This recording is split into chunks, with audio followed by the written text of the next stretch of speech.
Not to use my bow staff as a toothpick? Yeah, well, the universe is funny that way. Now! Tears! Get him!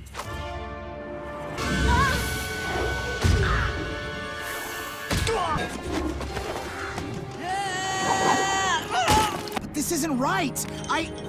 No!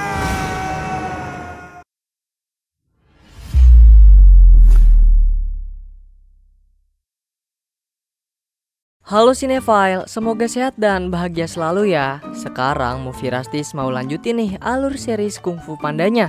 Kalau kamu mau nonton dari yang pertama, bisa banget klik di pojok kanan atas untuk masuk ke playlist. Oke deh, gak banyak basa-basi lagi, langsung aja yuk Movie Rastis ceritain.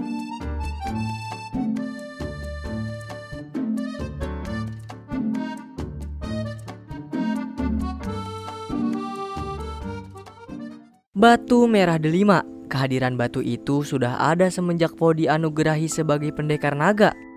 Saat ini ia bersama Tigris ditugaskan membawa batu itu kembali ke Istana Giok setelah dibersihkan. Di tengah perjalanan, para bandit buaya terus mengawasi sampai mereka mendapat kesempatan dan berhasil merantai mereka berdua. Borgol rantai itu membuat Tigris dan Po kesulitan melawan para bandit.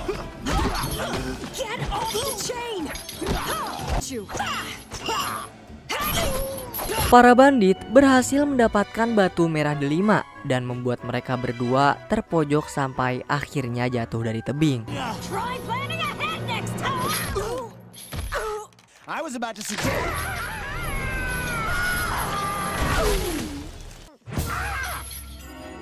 Tigris, wake up! Akan tetapi, Po jauh lebih pintar dari para bandit. Ia berhasil mengambil batu merah delima dari patung yang tadi mereka bawa. Menyadari hal tersebut, si bos bandit segera menyuruh semua anak buahnya deh untuk mengejar Tigris dan Po. Tapi untuk sekarang, mereka berdua berusaha keras untuk melepas borgol rantai dari tangan mereka. Run! Do you see them? Where? You mean pudding? Pengejaran membuat Po dan Tigris tiba di sebuah kuil angker untuk menyembunyikan diri. Meski menggunakan bobot berat berupa lonceng kuil, borgol rantai yang mengikat mereka lebih kuat ternyata. Dan gara-gara abis masuk lonceng, Po jadi agak budak dikit, yang bikin dia ngomong teriak-teriak. That's the panda. We need to get out of here! Can you focus, please? Dari kebisingan itu pula, membuat para bandit berhasil menemukan mereka. Borgol rantai yang mengikat mereka sangatlah merepotkan. Untuk mengambil sebiji apel untuk makan siang Tigris aja membuatnya harus merasa kesakitan. Selain mendapatkan apel, Po juga mengorek banyak madu dari dalam pohon. Kemudian keteledoran Po membakar kunci yang udah diukir Tigris yang membuatnya kembali marah. Ia pun menyalahkan segala kesialannya adalah kesalahan Po. Begitu juga Po. Ia pergi dengan meninggalkan pesan untuk Tigris bahwa ia buruk dalam persahabatan dan hal-hal yang menyenangkan. Bersamaan dengan madu yang ada di tangan Po, ternyata berhasil melepaskan borgol rantai dari dirinya. Tigris tertangkap oleh para bandit. Mengetahui hal tersebut, Po segera menyusul mereka dan mengalihkan perhatian. Namun gelagatnya diketahui. Sambil tangan masih terikat borgol, Tigris merebut patung dari para bandit. Sementara Po harus mempertahankan batu merah delima dari para bandit.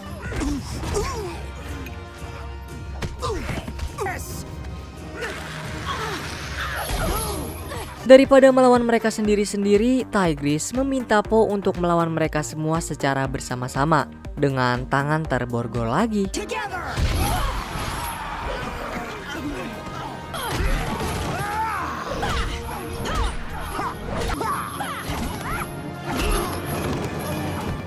Meski bos para bandit mendapatkan patung dan batu merah delimanya, Tigris bersama Po dengan mudah mengendalikan keadaan. Sebuah kombinasi sempurna yang dipertontonkan Tigris bersama Po untuk kita semua. Kemudian mereka pun melanjutkan misinya.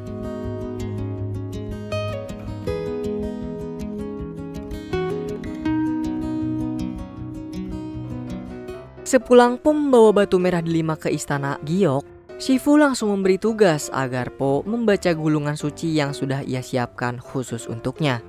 Shifu menyuruh Po membaca 1-50 gulungan secara berurutan karena tidak ada sesuatu yang instan.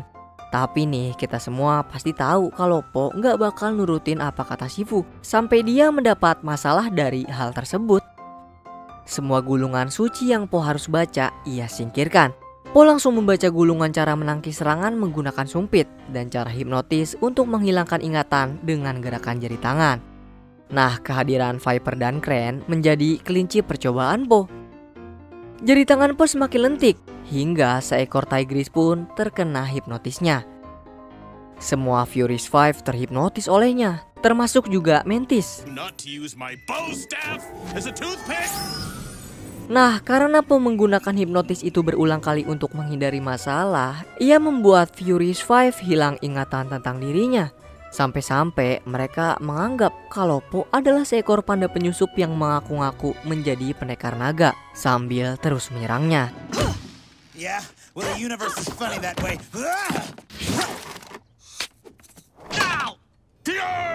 Po kembali melakukan hipnotisnya untuk menghindari serangan mereka. Akan tetapi hal itu malah memperburuk keadaan.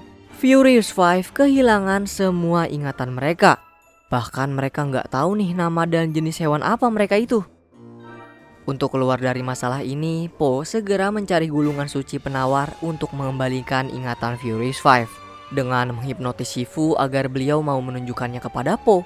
Dirinya yang masih dalam efek lupa ingatan segera mengajak Po untuk membaca lanjutan gulungan suci dari 50 sampai 10.000. Dan salah satu gulungan menjelaskan, barang siapa yang menghapus memori seseorang berulang kali, maka ingatan mereka akan hilang.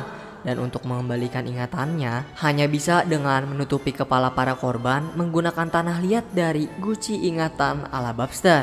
Dan cara untuk mendapatkan guci itu, Po harus melewati lorong penderitaan. Di sisi lain, Tao Tai masih menyusun rencana untuk mengalahkan Furious 5 dan Shifu menggunakan mesin ciptaannya.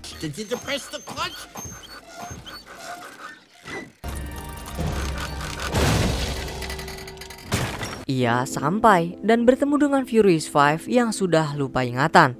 Menyadari kesempatan emas tersebut, Tao Tai menghasut mereka, memberikan nama baru dan mengaku jika Furious 5 adalah murid-muridnya. Ia juga membuat Shifu dan Po seolah-olah adalah makhluk jahat yang terus menyerang mereka. Get him!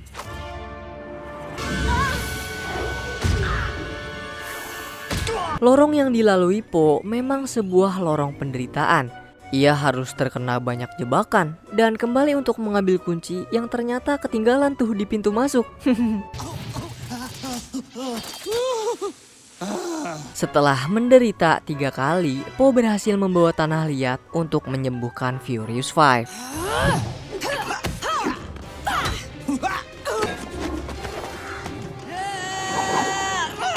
Usaha penderitaan Po tidak sia-sia. Ia berhasil mengembalikan semua ingatan mereka, juga mengusir Tao Tai bersama anaknya dari istana Giok. Dan karena Po tidak ingin menggunakan jurus penghilang ingatannya lagi, ia pun menghilangkan ingatannya sendiri. Tapi berhasil loh.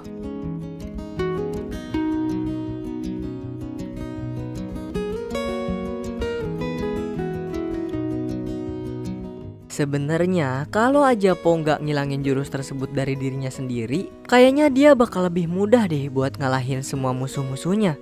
Seperti yang terjadi pada Po kali ini, ia mendapat balasan dari Monkey yang terus mengerjainya menggunakan listrik kejut.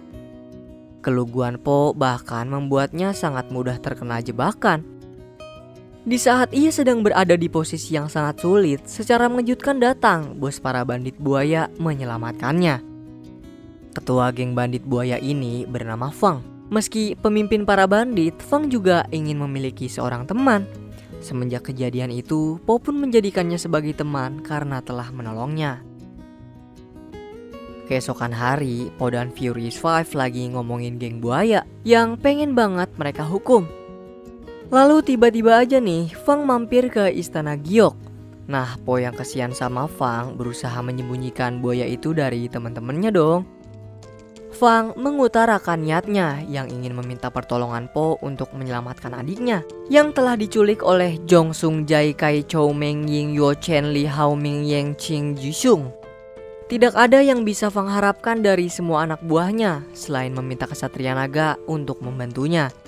Berhubung Po telah diselamatkan olehnya dari dalam lubang, ia pun menerima permintaan tolong Fang dan dengan mudah menemukan tempat Jong yang dijaga ketat.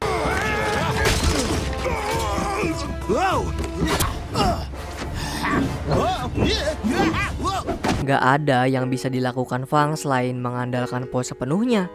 Awalnya juga Fang gak mau tuh jadi bandit, tetapi karena sebuah kesalahan di masa lalu yang membuatnya tidak bisa menjalani hari dengan baik, membuatnya menjadi seperti ini. Begitupun dengan Po, ia menganggap masa lalunya adalah sebuah kesalahan saat dia dinobatkan menjadi seekor pendekar naga. Akan tetapi karena Po berusaha menjadi yang terbaik, kesalahan masa lalu membuatnya menjadi pandai yang hebat. Setelah berhasil mencapai istana Jong, Po melakukan tugasnya, melumpuhkan para penjaga dan membukakan pintu istana. Po juga menyamar menjadi banteng penjaga, membawa Fang sebagai tawanannya sampai ke ruang tahanan adiknya. Sekarang tugas Fang adalah membawa adiknya keluar dari dalam sel, lalu kabur menghindari semua penjaga. Go, Fang, go! I got it! Setibanya Po di istana Giok, Shifu bersama kedua penjaga Jong menangkap Po. Alih-alih membebaskan adiknya, ternyata Fang memanfaatkan keluguan Po untuk menculik putra Jong dari kamarnya.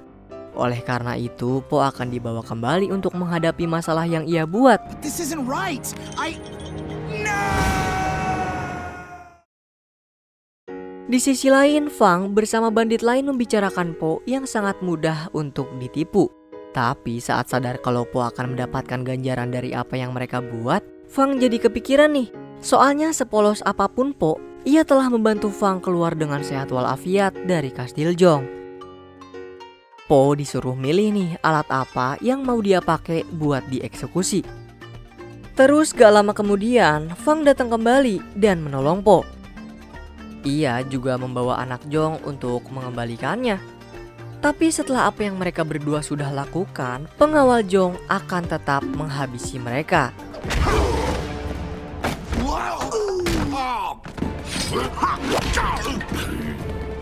Come on!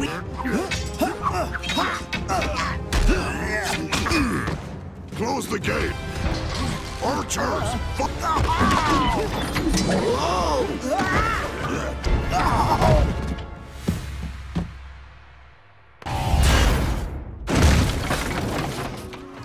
Beruntungnya mereka berhasil kabur dan Fang meminta maaf pada Po.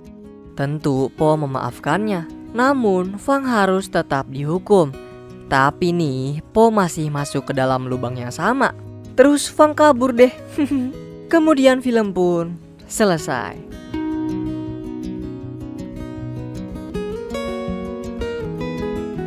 Hahaha, kocak banget kan kisah petualangan Po kali ini. Mulai dari Po yang bisa hipnotis ya kan, sampai Po jatuh ke lubang yang sama. Kayaknya bukan Po deh kalau nggak ngelakuin hal-hal lawak kayak gitu. By the way, kalau jadi bocah jangan polos-polos banget deh. Takutnya nanti gampang buat dikibulin sama orang lain. Nah, segitu dulu ya dari Movie Rastis. By the way, cerita Po nggak sampai di sini aja kok. Soalnya masih banyak cerita yang bakal Po kasih ke kita. Movie Rastis pamit dan dadah.